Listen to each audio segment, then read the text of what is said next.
networks that enable, form, push a coming together of certain materials, archives, groups, questions, and methodologies and thoughts. We're very thrilled to invite Grant Watson for this fifth lecture, who is joining us today from London and will be delivering his talk titled as Work in Progress, Methodologies. And I find the title very stimulating, not just because I also believe that methodologies are essentially work in progress, but also that it points out towards a very agile and embedded practice of research, which is responding to the world and is receptive as well as perceptive of changes around, and can malleably adapt, be inventive, and figure out new ways to address the subject and subjectivity in research. In today's lecture, Grant Watson will look at how experiments and curatorial methodologies might be used to pursue questions, sustain research projects, and navigate changing and depleted infrastructures. He'll address this in relation to his own curatorial work, which includes long-term interviews, extensive research projects, and exhibition making, which has often been collaborative with very expansive frameworks and involving multiple partnerships. I find his work very thrilling and inspiring, and I've been a keen follower for the ways in which he opens up a subject and its complexity and dimensions without narrowing it into any given taxonomy or nomenclature. And one brilliant notable example of it is his exhibition, Santhal Family Positions Around an Indian Sculpture, which was organized in 2008 at Museum of Contemporary Art in Antwerp, Belgium, and which was definitely one of the most exciting and very important exhibition in the exhibition histories of Indian contemporary art, I would say. As many of you know, Grant is a curator and researcher based in London who specializes in curatorial theory. He has been working on South Asia and particularly engaging in curating contemporary Indian art for almost 2 decades. If I'm not wrong, it could be longer. His exhibitions have reflected on left histories, the politics of textiles, modern contemporary Indian art, and the transcultural through collaborations with artists and critical readings of archives. Some of them are Nasreen Mohammadi Notes in 2010, which was a traveling exhibition, Textiles, Art and the Social Fabric in 2009, again at the Museum of Contemporary Art in Antwerp, where he was also a curator for 4 years, from 2006 to 2010. Then Keywords, another exhibition which he's going to talk about today, which happened at Tate Liverpool, and the International Research Project's Bauhaus Imaginista, a 3-year-long project, and his interviews, including How We Behave, an interview project, Folded Life, Talking Textile Politics, that's recently started. Both these interview projects examine radical life practices within the framework of a collective politics. Currently, Grant is a tutor in curating contemporary art at the Royal College of Art in London and theory tutor at the Dutch Art Institute in Arnhem. Grant, it is such a pleasure to have you here. Thank you for being part of the series. And I would say to those who are watching us live on YouTube and Facebook, please put in your questions or comments in the comment box. And those joining us here on Zoom, please feel free to put your questions in the Q&A box. We'll take them all at the end of the talk. And now over to you, Grant. Welcome. Thank you so much. Thank you so much, Akansha. It's really an honor to be invited to be part of the lecture series at the Curating Museum. It's the second collaboration with the museum. We, in 2018-19, put on part of Bauhaus Imaginista there. And of course, the question of research as practice and curating as research and methodology are things which I'm always thinking about, and I suppose kind of enacting through the projects, but also thinking about in terms of academic work. So, I have one foot in academia. I'm working at the RCA supervising PhD project. So we're always talking about, what is a question, what is a methodology, what is a finding, but also problematizing those that kind of conventional way of thinking about research, because of course artistic research and curatorial research is continuously kind of spilling over those boundaries. So there's been a lot of discussion and thinking about artistic research over the last 10, 15 years, as well as a lot of skepticism about this term. But at the same time, I think that artists, curators, architects, and designers and so forth have been called upon to think about their work as research, also, as I said, within an academic context. And in the early 1990s, there was a paper produced by Christopher Frayling at the Royal College, which was called Research in Art and Design. And it was quite an early sort of iteration of this notion of artistic research, in which he thinks about what it would mean, for example, for a painter or a potter to think about their work as a research practice. He also talks about conceptual art, which is perhaps more aligned to the notion of research, and which of course is very important for the inception of curating. A more recent example might be the work of the European Forum for Advanced Practices. So this was set up several years ago by Florian Schneider and Erik Rogoff. And they've come up with this term advanced practices, which is a kind of development on the notion of artistic research. And I think that occasionally you have some little links that you can send out to the audience in relation to that. But what I would say is that as a curator doing research outside of academia, the picture becomes much more muddied and muddled, because the conditions in which this research occur mostly involve competing and complicating factors, which might include, for example, institutional demands, the particular preoccupations of the curator, questions of timing, funding, unexpected events, collaboration, as well as pushback from multiple directions. So that's to say that if in academia there is this idea of autonomy of research, outside of academia as a curator, often the conditions of research are sort of, to some extent, out of the control of the curator.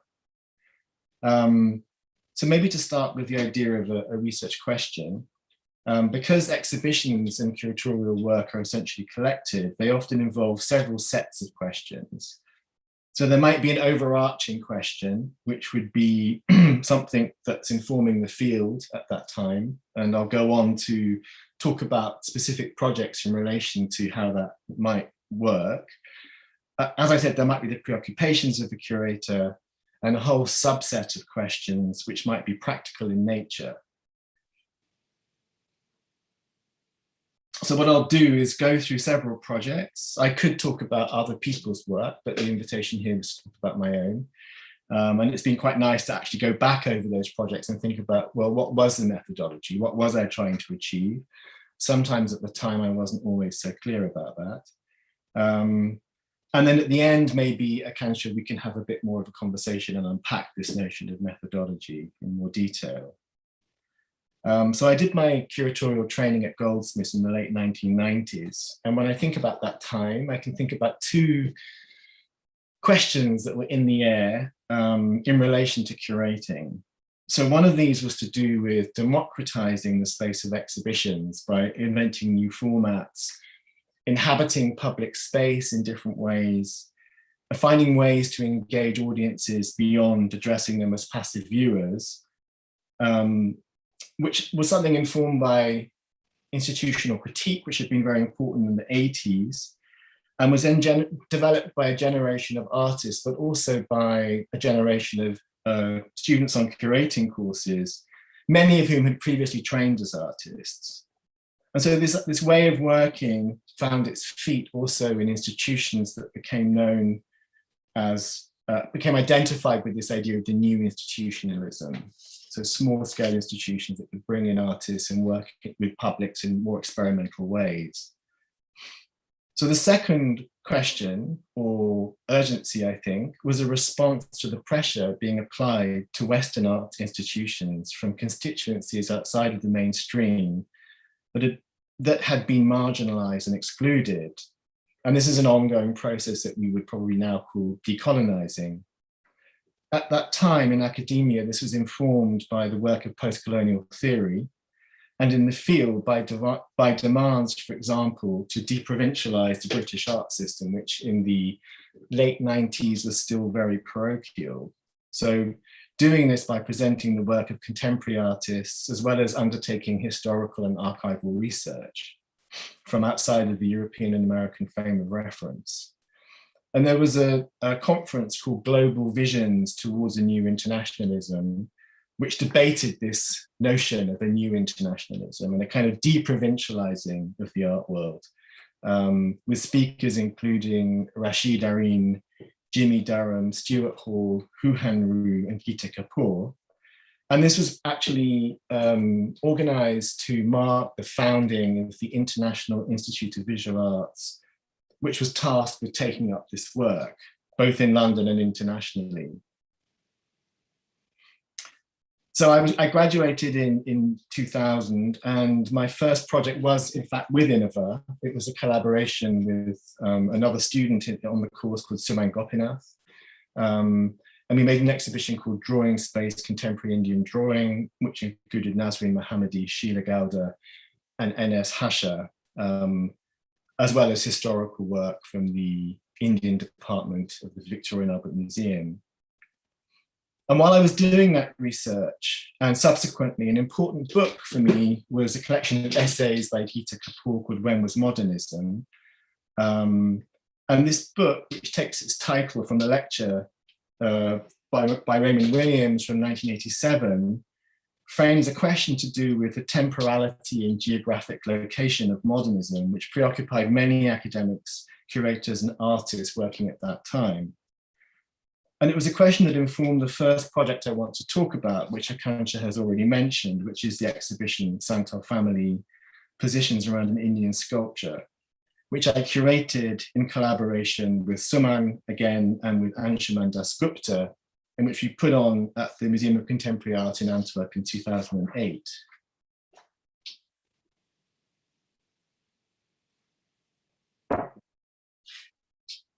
So the underlying question or theme of the exhibition was to do with the question, when was modernism?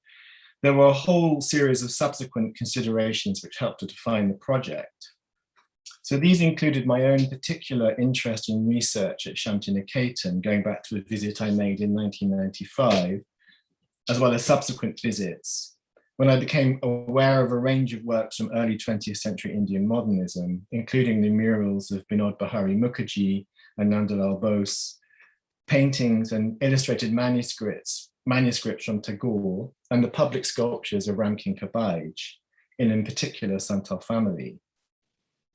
And I remember a formative conversation I had with Anshuman in front of the sculpture, where I learned something about its provenance, the ideas, sentiments, and commitments of the artist, the way it was fabricated, and a range of art historical references which Anshuman identified as shaping its aesthetic.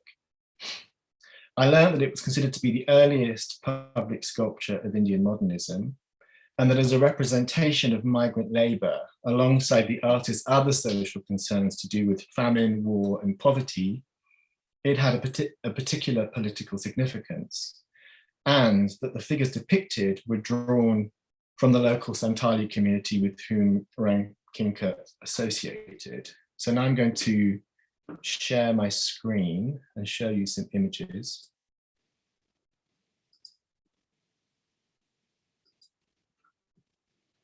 Okay, so this is the sculpture, which I'm sure many of you are familiar with.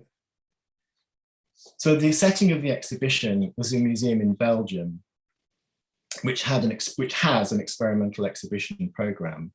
And like many other European institutions at that particular moment in the early 2000s, wanted to engage with contemporary Indian art. So there were a whole series of exhibitions which were taking place in European institutions around that time. So I was invited by the director to make such an exhibition, although I was disinclined to make an exhibition that was specifically about the contemporary, as well as thinking about a geographic focus. And there are a couple of reasons for this. So the first was to do with the artists that I worked with and was collaborating with, who didn't see their practice in terms of sort of national categories, And the other was the idea of focusing on the contemporary. There was a sort of big sort of, the word contemporary was often in the titles of these exhibitions, could be seen as a kind of myopia. So I was aware that Western audiences were largely without knowledge of Indian art history, which might put the contemporary work into context. And I was also aware, by contrast, how Indian artists often had very broad knowledge of modern and contemporary art from the West. For this particular conjunction of circumstances, the larger question being posed by many concerning modernism, the interest in contemporary Indian art coming from the institution, as well as from audiences, a desire on my part to work with historical references, as well as to work with left-leaning artistic practices, and a disinclination to frame the exhibition in terms of national categories, led me to think about working with the sculpture Santal family as a starting point, and seeing it as a key historic reference, widely relevant beyond its rural location, and to set up a constellation of artistic commissions and archival practices around the sculpture.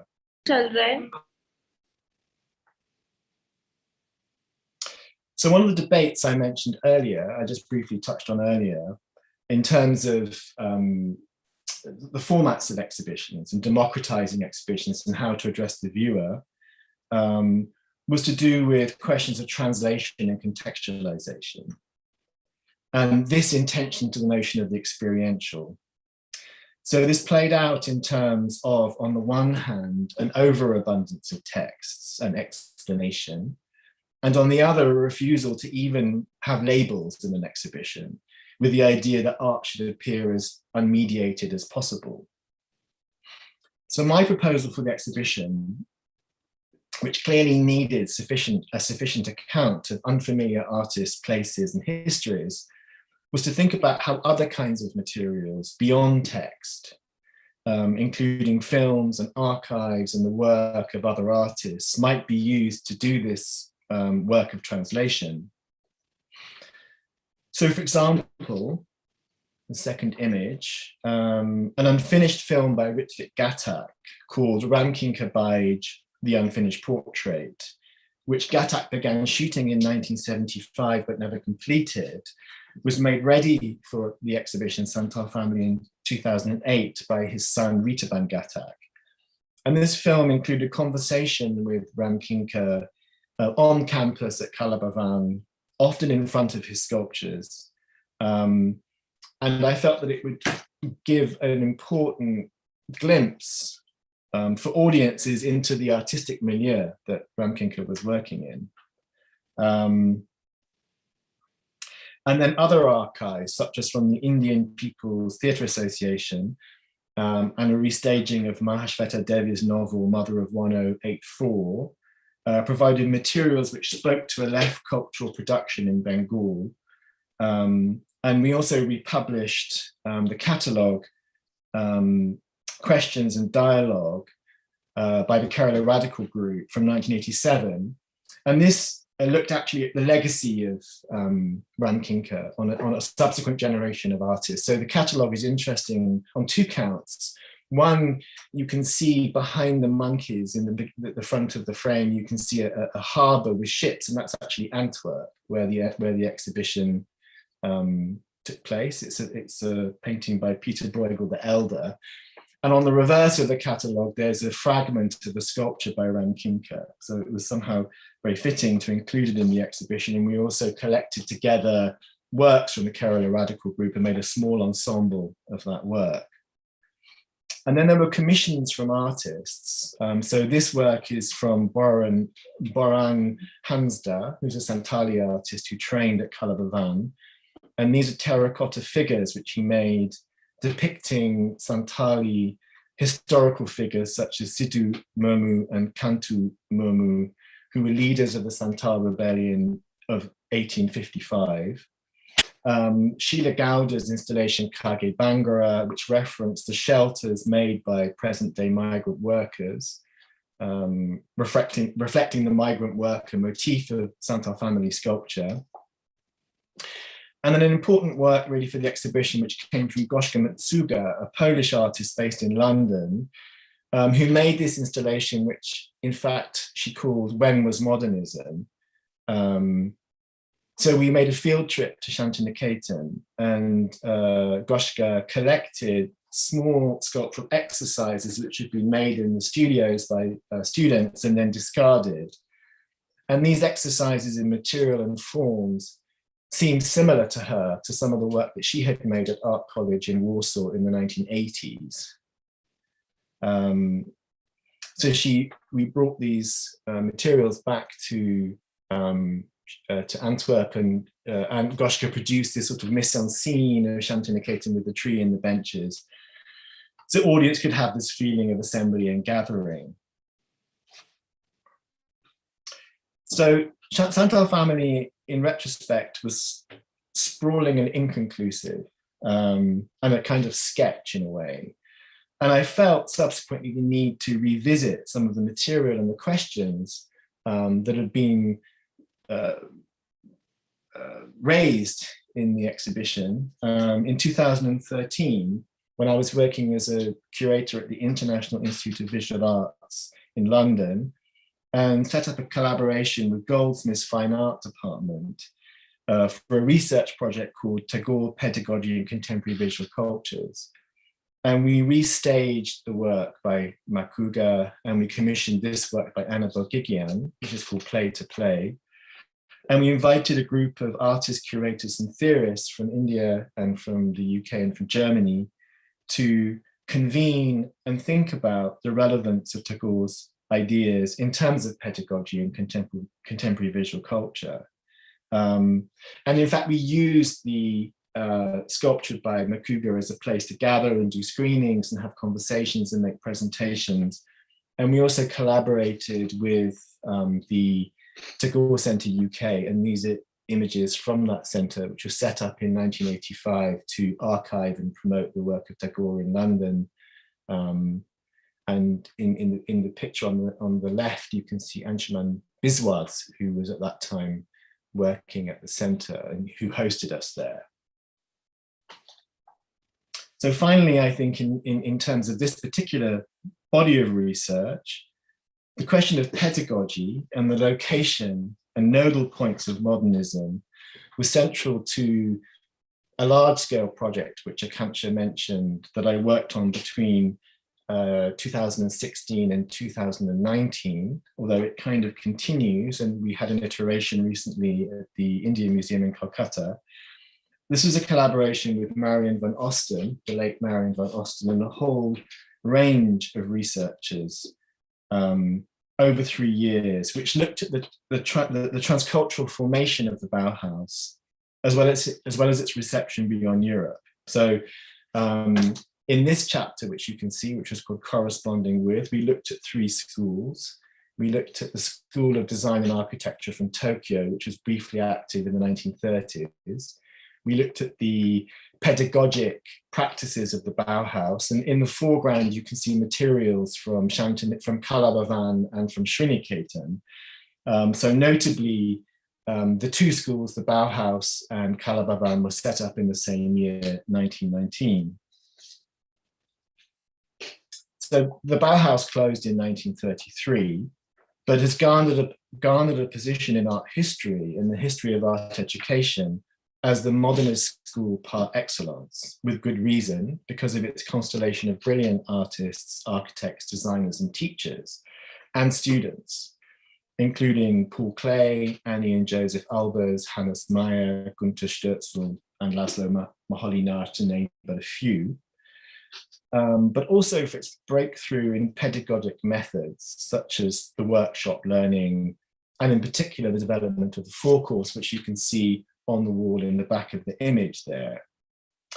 But in the year of its centenary, which was 2019, it was important to point out that the Bauhaus was actually part of a broad cultural network of ideas, politics, and philosophy about education reform, international modernist architecture, and design for progressive social change. So we wanted to get away from the idea of the sort of Bauhaus as the original pedagogic model, which was then transferred to elsewhere. And the fact that these two art schools had opened in Weimar and Bengal in the same year became a clear-cut argument against this.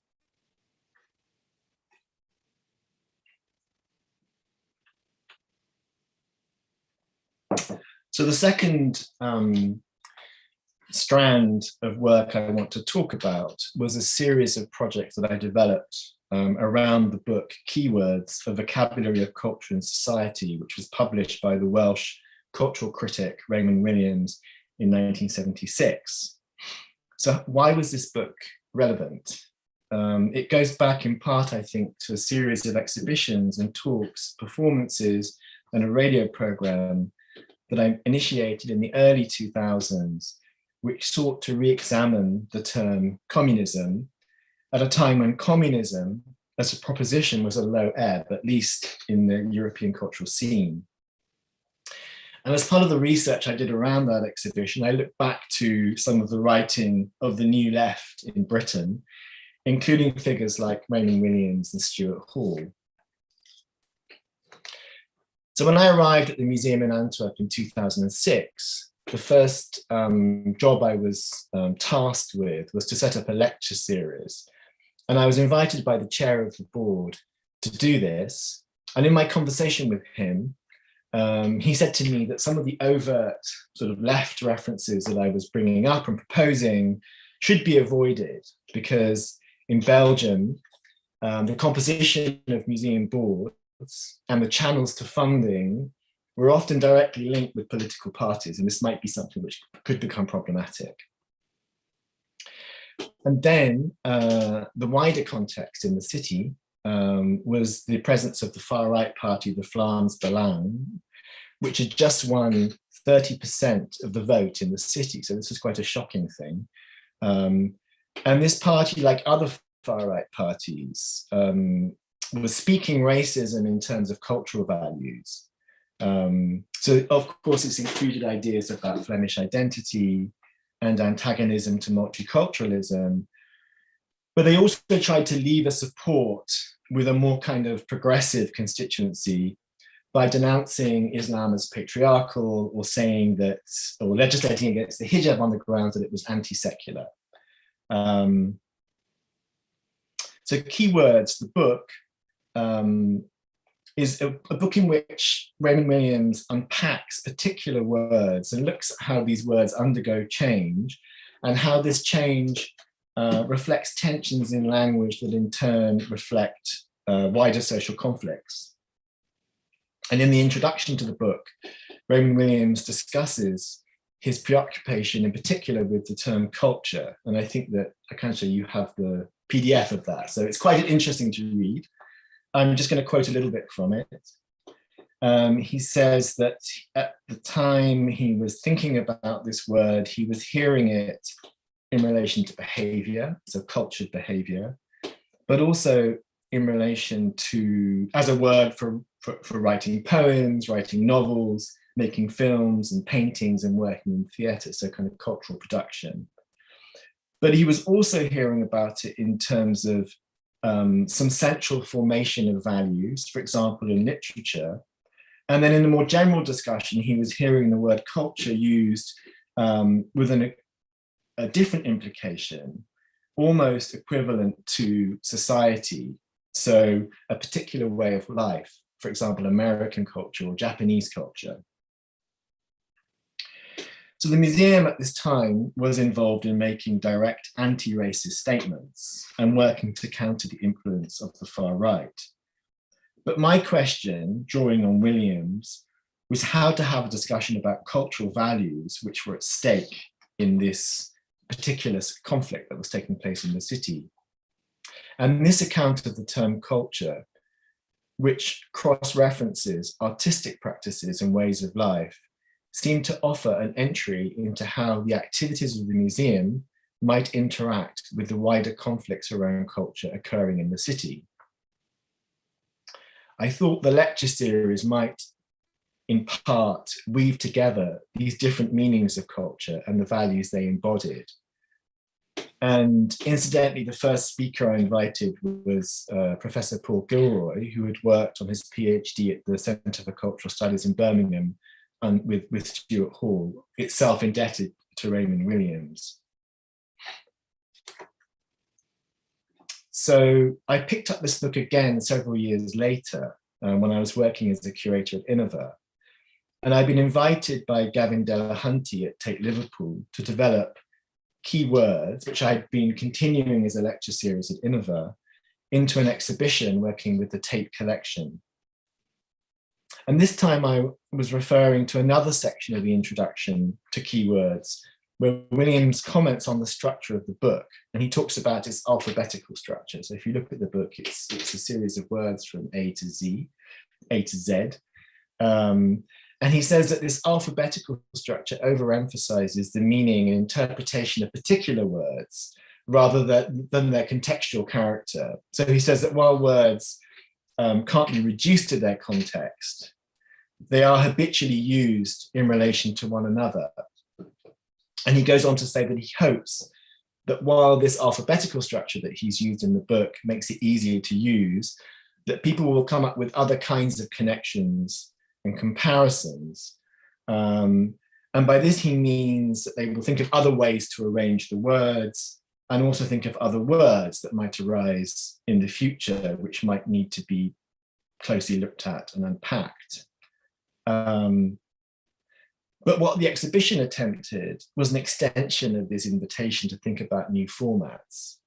So what we did was to arrange clusters of artworks around particular words, so that the words and the works would, to some extent, riff off each other. So this again, I think, as a sort of side note, this again relates to the relationship between works and texts in exhibitions, where a text can foreclose the meaning of a work. But the idea here was to generate sort of vistas in which words like structural, private, folk, violence, criticism, liberation, formation, myth, anthropology, native, materialism, unconscious, and theory, which, as you can see in the image, had been painted on the wall by the artists Will Holder and Luca Frey, might insert themselves between works, resonate or cast a shadow on the works or be overshadowed by the works. So the effects of this juxtaposition were unpredictable and very much dependent on your position in the room, because it was a mobile situation, and your points of reference.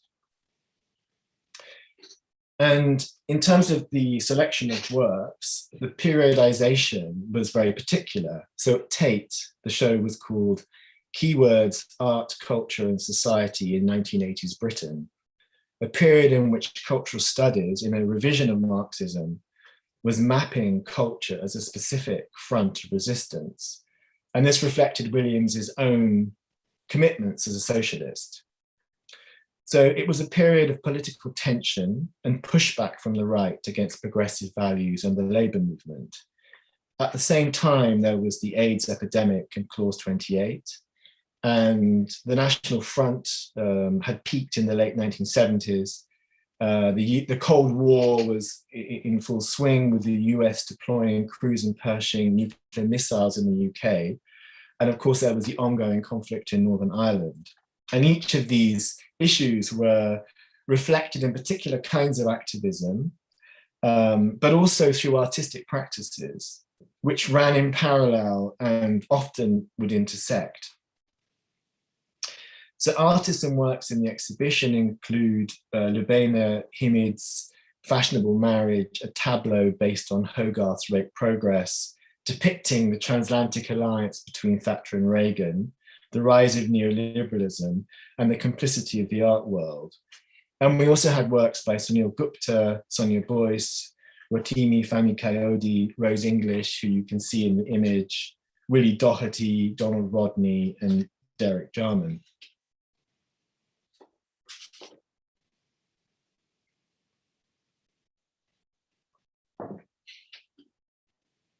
So the last project I want to talk about before we have conversation and questions is a more recent project called How We Behave. And this is a bit of a departure really from my previous curatorial work. As you can see, many of these projects were large-scale exhibitions with historical works and artist commissions.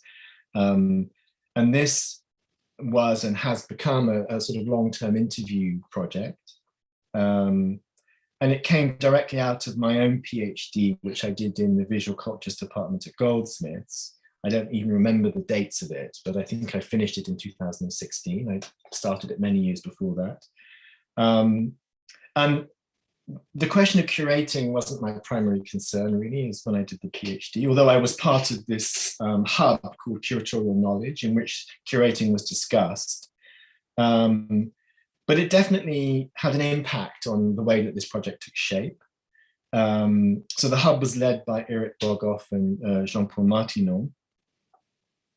And the conversations were allowing for a more expanded notion of the term curating and a sort of preference for the term the curatorial. And for me, part of this concern foregrounded the activities curating might involve. So including research, as we're talking about today, and the multiple kinds of activities that research might entail, such as reading, note-taking, looking into archives, site visits, all different kinds of interpersonal communications, forms of cultural politics, bureaucratic activities, administration, but also more fugitive kinds of knowledge, which get folded into the curatorial process. And the text I was working with at that time was a series of public lectures given by Foucault in Paris between 1981 and 1982, called The Hermeneutics of the Subject. And this was a transcription of a lecture series that he gave in the morning and the evening, and the classes were dedicated to unpacking a series of texts from antiquity. And what I found really interesting about these lectures, to read these lectures in sort of counter distinction to reading books by Foucault, was the fact they were incredibly open, and they had this sort of feeling of somebody thinking something through in public. So that was quite inspiring. But there was another side to it, which was that came out in interviews, concurrent interviews, that referred to the lecture series and some of the texts that were being discussed in the lecture series, but gave them a kind of much more directly political spin. So Foucault was often asked to comment on the sort of burgeoning gay liberation scene of the early 1980s, which was of course pre the AIDS epidemic. And he often spoke about these non-normative experimental practices of the self and relationship to others as a sort of possibility of this moment of liberation, but also something which could be thought about as future-oriented. And this of course has gone on to be very important for queer theory. So the sort of possibilities as well as the limitations of these texts provoked an interest to research such kinds of practices. And I did this mostly with queer, mostly with artistic constituency. The interview proposed itself as a method, partly because I was reading many interviews at this time, also because it was something aligned with curatorial work, but perhaps marginal to it. So a kind of information gathering associated, for example, with the studio visit. So starting in 2012, and working with ideas about interview technique borrowed from anthropology, and I was supported by an arts organization in Amsterdam called If I Can't Dance, I Don't Want to Be Part of Your Revolution, as well as commissions from various arts organizations along the way. I built up an archive of over 100 interviews and have tried out many different ways of mediating them and presenting them both in art spaces as well as online. So this includes making video recordings with interviewees, making sound recordings of interviews with voice actors, as well as publishing edited transcripts of this material. And in 2020, at the beginning of the pandemic, If I Can't Dance invited me to revisit this archive and go back over this archive. And we renamed it actually an archive of radical practice. So I've been going over the archive and thinking about how to read the material, because of course it's very much exceeded the original premise of the project, and reading around it, including turning to queer and feminist Marxist writing that I'm also working on as part of a course at the Dutch Art Institute. So I think what's been interesting has been the way that interviews have opened up a new way of working as a curator. So for example, I was invited to do an exhibition of textiles, and what I proposed instead was to actually make a series of interviews around the place that textiles have in people's life, in their creative, artistic and political practices. And that's become the online project, Folded Life, Talking Textile Politics. And I think the other part of it is the way that the interview method, if you can call it that, is extremely flexible. It doesn't demand these big budgets and these sort of complex logistics. So coming out of the Bauhaus Imaginista project, which was such a sort of large scale endeavor, it became a kind of very lightweight way to keep working, and particularly during the pandemic. And this is an installation of some of the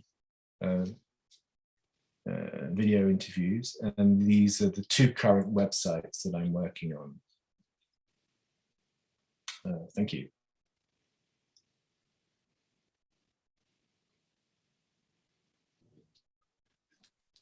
Thank you, Grant. Thank you so much for such an extensive presentation and sharing such a wide range of your projects and materials, and also reflecting on your practice as it has evolved over the years, giving us some hints of your current and past preoccupations. And thanks for also touching upon some really important pertinent points, like the autonomy of research in institutional context and also the conditions of research. I think it will be great to hear more from you about that. So maybe you can expand a bit on this. And particularly the interviews, for me, the examples of a very personal, independent, and very intimate practice where your own subjectivity is affirmed, unlike other projects, like it would be in a diary or in a letter writing, so a completely different format opens up. So that's pretty, that's beautiful to witness in a research and curatorial practice, actually, and that the sort of a strength also. So, so I really appreciate that. Maybe we can go a bit deeper into the question of methodology, as you were mentioning earlier, and so how your primary questions have also evolved, and how much of the methodologies over these projects, or maybe, you can talk about one or two particular projects in greater detail, how much of it emerges in the process or in relation to the materials you're engaging with, so your relationship with the materials. And also, like, for instance, you mentioned the refusal to put labels, right? So that's again a method and of translating and navigating an exhibition. But at the same time, in the Tagore project, Tagore Pedagogy project, you commission a work by Anna Bourgoin, and also at the same time convene a group of scholars together. But how are these intersections getting formed? So yeah, if you could address that. Yeah, I suppose, to think about kind of methodology, I suppose maybe I'm a combination of extremely persistent and quite flexible.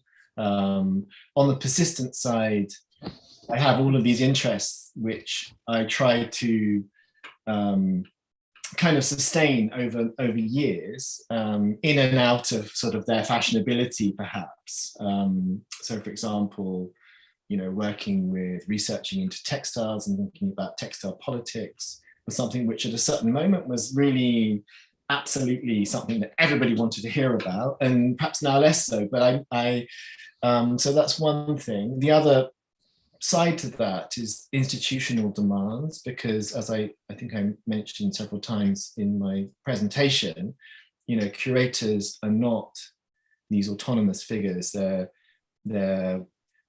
agents that are working between many different constituencies, and often they need to, they are called upon to service the interests of an institution, but it is possible to, in between institutions, in between different infrastructures, to kind of somehow keep these interests afloat. So that's the kind of persistent side of it. And then I think in terms of flexibility, it's very much about kind of the sort of conjunctural. So sort of what is the conjunction that you're presented with at the moment of an invitation to do something. And, so for example, if you think about the idea of labeling, I would never take a sort of hard and fast sort of principle around having labels or not having labels. I think that at times it's really important to provide information, and that's a kind of form of access, actually. And, the kind of lack of labels can be excluding and bewildering for audiences, especially in a sort of museum setting. At the same time, as I mentioned, I think this idea of kind of closing down the possibilities of a work is equally a risk. And so with the Santal family, what I was trying to do was to think about kind of cross-referencing and the way that artworks speak and the way that artworks can deliver information and do the work of translation. So for example, the work that you mentioned by Anna Bogigian was an extraordinary sort of example of the way that an artist can communicate something about a subject. So the subject was the kind of writing of Tagore and his cosmopolitanism, and the work were those figures that you saw, but also a series of letters that the artist wrote. So she kind of wrote a series of fictional letters to people that in real life Tagore had written to, and she distributed them around the gallery, and it sort of like invoked this extended network that Tagore was part of. So I think the other thing maybe just sort of following on from that is the idea of a kind of invented methodologies. So, curating is a relatively new discipline in its current form. And it's a discipline that's indebted to the work of artists. So there's quite a nice sort of historicizing of this by Paul O'Neill in his book, Cultures of Curating, where he talks about the way that the character of conceptual art, for example, in the kind of late 60s, early 70s, brought to the fore these people such as Seth Siebglaub, who, as part of that kind of milieu, took on the role of curating. And I think that artists are very much in the process of inventing methodologies. And in the example of Santal family, where the project was about staging lots of archival and historical material, I worked closely with Goshka Matsuga to think about how can we make this an engaging and even enchanting experience for audiences, rather than the feeling of a chore that has to be accomplished. Yeah, I think this question of indebtedness, indebtedness to artists, in our one of our past conversations over these couple of months, or I think perhaps you wrote it somewhere in your notes as well, this particular formulation that that your work is more an association of putting the artwork to work. Yeah. So which I find very fascinating, because what is this work or nature of this work that puts artworks to work? the institutional labor and imagination, as well as curatorial and other individuals' labor involved in putting that artwork to work. And it's critical because here what I also hear then is a work of art is not what it is telling you it is or could be. So you have to evolve a process to understand and pack or allow its unfolding, and which will always be beyond it, and more than what it is or it was also. So it's like creating an entire system of references around a work and or a set of works, and that system may not necessarily take you back to the original story or history. Which I find peculiar also in your work. So my question to you would be about this change in the form that happens, in this process. Because so many ancillary things also evolve. I mean, partly archival or partly non-archival also, which you're facilitating. So an artwork doesn't remain an artwork in such an exhibition context or a curatorial context. So at least in my mind, then it moves a little beyond the scope and function and enters another realm of another kind of an object. Do you think it this way, or how do you respond to this change in form? Yeah, I think that perhaps what I would say is that the process of installing exhibitions is one that I particularly enjoy, and it's one that is kind of central to the way that I work, to the methodology. So of course there's all the planning and especially as exhibitions get bigger and more complicated, and you have historical loans, and you need to kind of think about sort of all these conditions and factors. There's all the planning and the kind of setting up, but there's also the kind of moment of the installation, which is a week or 2 weeks, and in that time something definitely happens, which is a sort of transformation of the space, and it's quite unexpected, and it's one that's mobile, and it's one in which work suddenly kind of shift and become, their meanings change, and they're sitting next to archives and they're kind of reflecting on archives, and there's a certain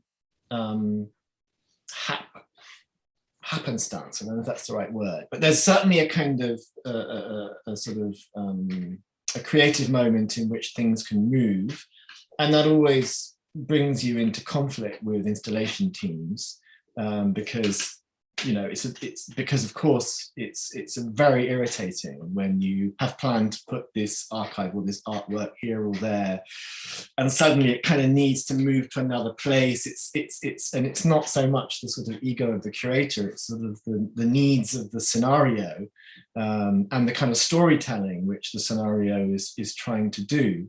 So I think that perhaps in that way also, just to sort of maybe address the other thing that you said, which is this idea of kind of how things resonate over time, I do think that exhibitions, because they're kind of public events, they do have this sort of character which can't be reduced to the notion of a finding if we're thinking in findings, if we're thinking in terms of a sort of research project. You don't come away from an exhibition and say, okay, well, this was the conclusion. It's a much more complicated and diverse set of affects and ideas that are kind of generated, which over time, perhaps they kind of solidify through sort of critical practices and sort of art history. But at the moment of the exhibition, it's also very much to do with the kind of maybe a certain kind of atmosphere or a sort of sensibility that is generated, that people become part of as audiences. I was hoping there would be questions around Santhal family and Tagore, but I don't see any questions right now. But if there are, please, we have time so we can address. So please feel free to put in your questions to Grant. I'll go ahead and put my question because you talked about resonances of exhibitions, and your engagement with long-term engagement with Kala Bhavan, Shanti Niketan, over several projects, in several years, with Shantiniketan as a school with its history in politics and role in shaping Indian art, and also working with different colleagues in the department. So I wanted to ask you about how do you think of your own role in mobilizing and gravitating these certain groups and questions and stakeholders? How did that pan out? I mean, any anecdotes that you remember vis-a-vis this milieu and institutional framework of Shantiniketan, also looking at itself, because it produced a moment where the institution also got a chance to reflect back, collectively with these large gatherings that happened, be it the Ram Kinkar Bed Centenary Symposium or via these other convenings facilitated through different commissions, be it Goshka's commissioner travel to Shantiniketan and responding with that installation. So there were these several back and forths, smaller, minor, and major ones that were initiated.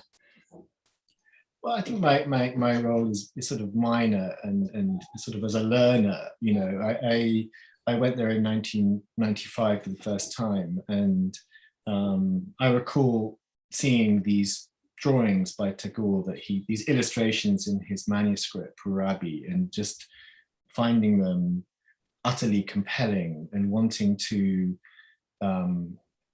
show them to my peers, actually. And at that time I was probably in my kind of late 20s and extremely naive, and hoped that I could, exhibit these works in London somewhere, probably in a kind of one of the sort of artist spaces that I was connected to at that time. And I quickly realized that actually this is an institution which is not one that you can just sort of take those manuscripts, and there's a complicated process of understanding what they are, what they mean, and also a sort of preciousness of those objects, which needs to be understood and respected. But it really came, that was the impetus. It really came from that idea of a desire to communicate something which I had experienced myself and found to be really an important addition to my knowledge of art. And I think that's why, like I said, when I was invited to do the exhibition of contemporary art, I was like, actually, this is so interesting. This history is so rich and interesting, and yet people are not aware of it. And my role could be to mediate and lever resources to kind of make that history more available to Western audiences, and subsequently. And I think within a kind of contemporary art milieu. So of course you have museum exhibitions of paintings by Tagore and Vinod Bihari Mukherjee, and these things do travel, but very much in a kind of museum context. And so my relationship was to put this into a dialogue with contemporary art, through commissions with people like Doshka Matsuga, but also recently commissioning the film by the Autolith group, O Horizon, which is a sort of, they call it a video portrait of the campus. And then historically, when I was working on the Bauhaus, it was really fascinating to think about, for example, the legacy of the arts and crafts movement, the work of Ruskin and Morris, and how that had been part of the genesis of the Bauhaus, but had also been important for Kala Bhavan, and this notion of a sort of craft, kind of art craft continuum, and the role of craft in the work of, social progress. So definitely as a kind of learning process, and then a kind of desire to mediate it with the kind of contemporary art world that I, engaged in. Yeah. I'm also curious about the reverberations, in the milieu or in the field that something an exhibition like Santal Family has had. Like, for instance, we were talking about Kerala Radical, bringing the Kerala Radical Artist Group as Artist Association to light internationally, and as well as works of someone like C.K. Rajan and K.P. Krishna Kumar, after a long historical amnesia or sort of, I mean, they're just bring their works to into public viewing again and circulation, how important that is, and building narratives around that. So, I mean, if you have any comments on that at all. I mean, I know it was a collective effort, and also many other artists and stakeholders involved. I think it's, often in these projects, my role has been a kind of, like I said, I mean, Santa Family was somehow a sketch, and it was sort of a collage in a way. And I think that other people then go on to do other kinds of work. Like, for example, I think that Kiran Nada perhaps collected some of those works from Kerala Radical Group and from C.K. Rajan. And so that in a way is significant. That's a significant thing, because then those works are, I'm not saying that I had anything to do with that. I think it's just a process, isn't it? To people take different parts in that process. But, someone like C.K. Rajan, it's really important that those collages from the 1990s get to be maintained, because they're very delicate. They were sort of kept in a folder, very carefully by Anita Dubey, but they sort of need to be put into a museum archive and archived and shown in the right conditions, so they don't deteriorate over the next kind of 20 years. Yeah, we're getting many more questions, but I'll go ahead and ask this last question from my end about your exhibition Bauhaus Imaginista, which could easily be coupled referred as a research exhibition, primarily based on the archives and activating and extending the archive and the archival in the newer inventive way. So how do you see the scope and imagination of research exhibitions?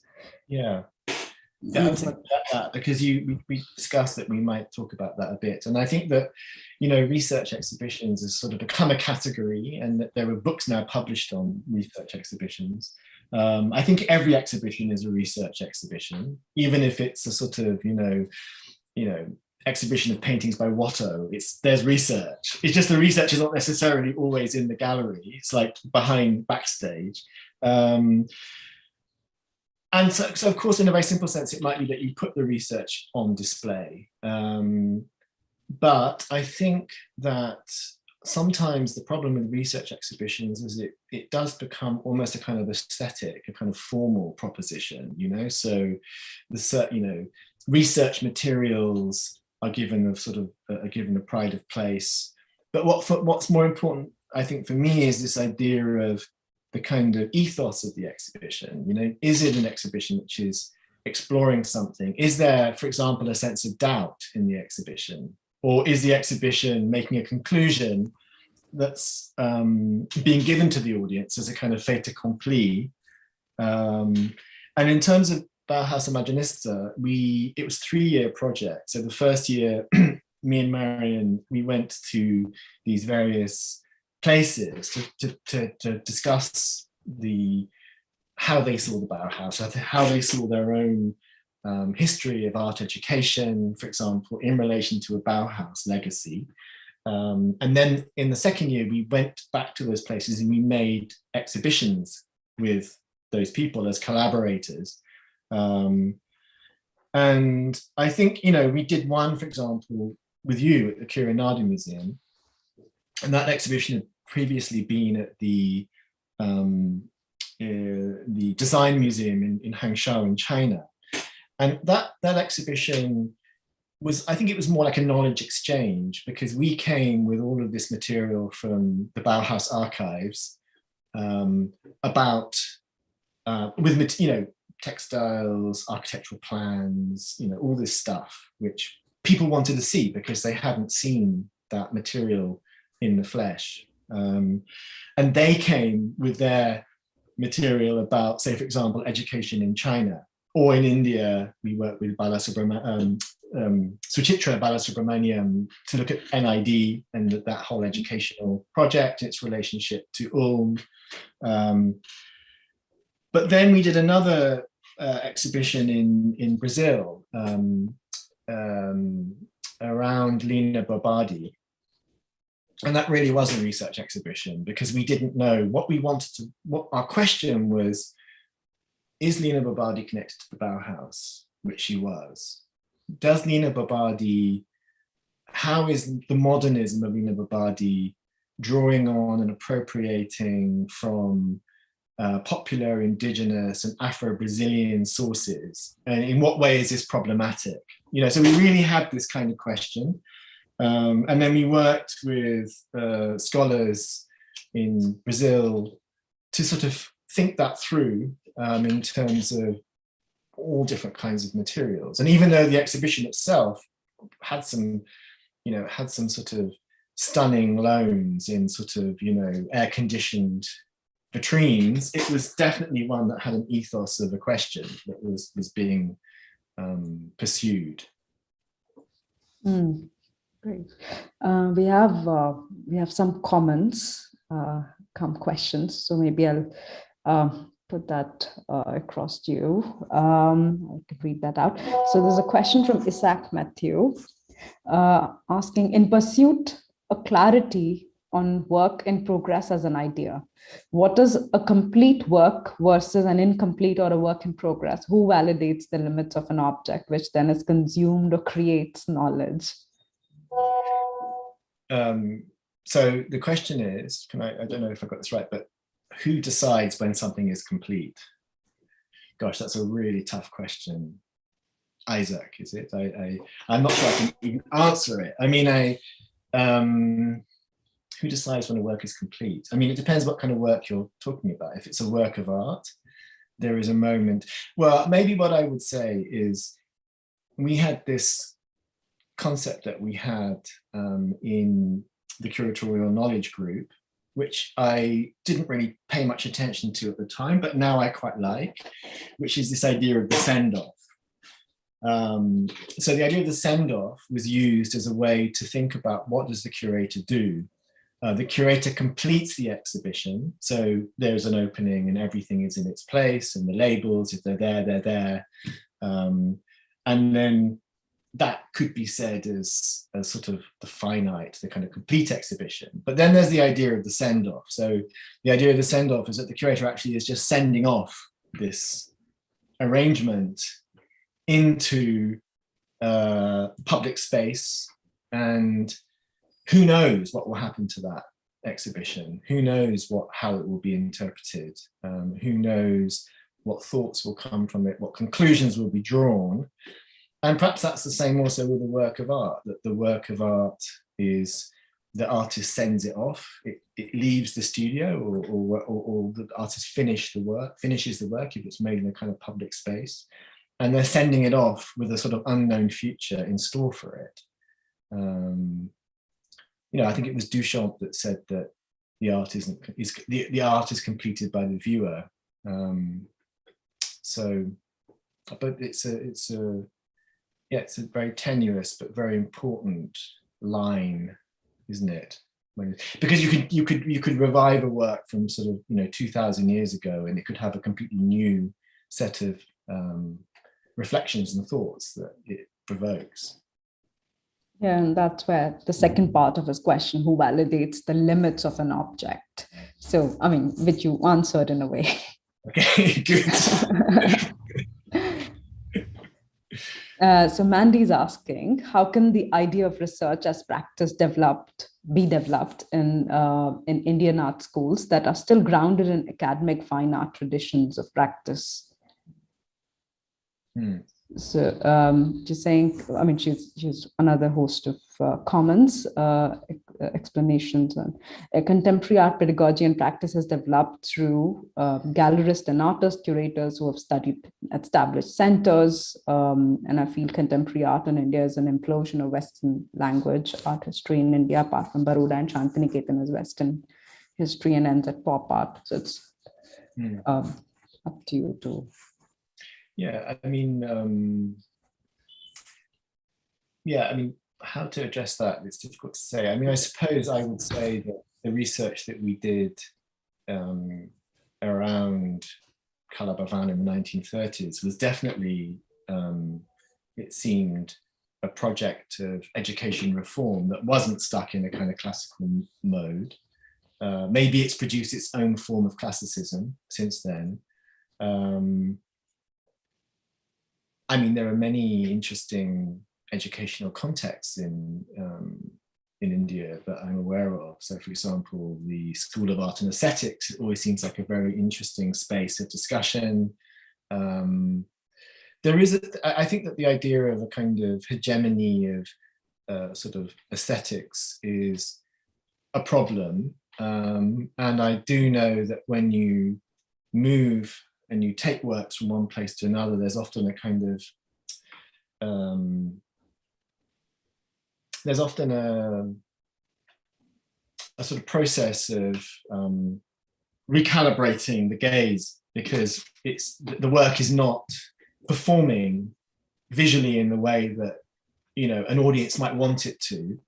But I do think there are kind of waves of pushing against that. So I feel that the, you know, when we talk about that conference in 1993, the Global Visions Conference, I mean, that was very, I mean, there's this amazing essay, or actually it's a lecture given by Gita Kapoor, which is really hardcore attack on this notion of a kind of Eurocentric aesthetic and type of practice as a curator. Actually, it's really interesting to read. And then maybe there's a kind of a sort of a period when things, you know, sort of recede, and then there's another push. And I think at the moment we are in a period of a real push around marginalized practices and the desire to decolonize that word, which is sort of everywhere in our culture, to decolonize the academy, the museum, the gallery, art history, that is actually very strong and kind of will change things. I think that often it's hard to kind of sustain that energy and that kind of desire for transformation. And because the art world itself is a very fickle institution, which wants things at certain moments and doesn't want them at other moments. But I do think the kind of geographic location of the art world has shifted enormously in the last 20, 30 years that I've been working as a curator. Yeah, when I find her first question, how can the idea of research as practice be developed in Indian art schools that are still, I mean, I'll miss the second part of it, but this idea of research as practice in Indian art schools is a very important question. And I think she's asking this also because probably in relation to your own work, which has been so focused on the pedagogy and collaborating with institutions and art schools has been a very seminal aspect of your and one arm of almost all your projects, right? So how did you kind of manage to do that, like, and evolve that? Well, I think that very consciously, was it very conscious methodological? To teach, you mean, to teach, and also to choose in terms of partnerships, collaborating with pedagogical with universities or with art schools. I think it goes back to that thing of actually, you know, sort of maybe this is methodology, and it's about the idea of not being trapped in one system. So I'm a little bit kind of in between some academic settings and some more sort of curatorial, artistic, institutional settings. And I find it very useful to work in between those two, so I don't kind of get swallowed by the agenda of one or the other. And it's, so that's one thing. And then I think in terms of sort of, you know, really progressive and emancipatory educational environments, my sense is that they come and go, and that they one perhaps couldn't sort of delineate them geographically. And one of the things that we did actually in our Bauhaus Imaginista was we looked at all of these art schools all over the world in the 20th century. And then you have these kind of extraordinary projects which occurred in Brazil. You have moments in the United States, in India, in China, in Russia. And these spaces, they come and they go. And I can see now, for example, in the British education system, how these spaces are being closed down. So the humanities and the arts are being shut down by an agenda which deems them to be not valuable in a modern economy. The funding is being cut, they're being privatized. So there's a lot of sort of value that's been built up in the education system, say, for example, in the UK, which is basically being hollowed out and emptied out because these institutions are becoming financialized. And I think that these sort of, really emancipatory and experimental education projects, they sort of have a time frame. So the Bauhaus, it lasted between 1919 and 1933, very, very short period, but kind of incredibly generative for hundreds of people who attended the college and subsequently to the world in terms of what it was able to produce. And I think maybe that's the same in India with the pressures that are put on the progressive left institutions that come under pressure for whatever political, financial reasons, and you see those spaces being shut down. So that's like a fight, I think, isn't it? Not only to try and initiate new pedagogic projects, but to keep the ones that are there going in the face of all of these threats. Yeah, and maybe we can take one last question, and it's from a student who wants to know from you that when a curator looks at a particular artist work, does he or she emphasize more on the historical content or the working process of the artist? When are both quantitative and qualitative methods beneficial? Right, that's an interesting question. I think my experience of encountering artworks has lots of different kind of moments. So there's the one where you go to an exhibition and the exhibition is sort of, the history of propaganda art from the 1920s from Germany. So then the historical frame is boom, it's there. And of course you read the work like that. That's it. The exhibition is giving you that frame. Another way of looking at a work is to go to a studio and see an artist's work, or to see a work in a gallery space. And then what I try to do is to be as open as I can to the work, because the temptation is to very quickly grasp the work and say, okay, this is a work that has these historical references, or this is a work which is about this process.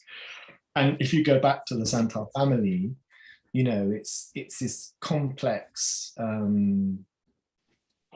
sort of palimpsest, really, of all of these things. It's historical, it's political, it's material, it's situated, it's made in a very particular and interesting way. And, so that conversation I had with Anshuman in front of that sculpture was revelatory, because he was slowly unpacking in this sort of very fun and convivial way all of these elements. So I wouldn't make it into a binary. I would say that there is the historical and there is the process, and there are kind of a whole bunch of other things that an artwork can encompass. And there is a comment from Shukla Savant. Maybe I can read that out for our audiences also. Tagore's trajectory is complex, and all the impulses for his educational endeavor haven't been unraveled. He, for instance, was in close communication with J.W. Peterville from 1911. Peterville had proposed cooperative colonies for education, but he was an ex-army captain. He wrote Unemployment and the Calcutta University Propaganda for a Solution by Education Colonies, Homecrafting and Homecrafting to develop educative employment models. Thank you. Very, very interesting. Yeah. yeah, I mean, I didn't know this at all. I mean, that was Thank in a you. way sorry, did you? No, That no, was in go a way. ahead. That was in a way I mean, there's so many things that sort of emerge, right? I mean, in the course of following this work. So, the Santal family was a kind of, like I said, it was a sketch and a kind of introduction for me and for audiences in Belgium. And then the project at Innova was we went further in and looked more. And I'm now currently doing some research into Tagore's visit to Indonesia in 1927, and the batiks that were brought back from Indonesia and the way that they informed material practices in Shantaniketan from that time. So there are so many kind of elements to this, which is why it's such a fascinating subject. Great. Thank you so much, Grant, for being Thanks for having me. For being so patient with all questions as well, and for this amazing lecture. And thank you so much. Thank you. Thanks to all attending us today. Yeah, thank you. Bye. Good night. Bye-bye. Bye.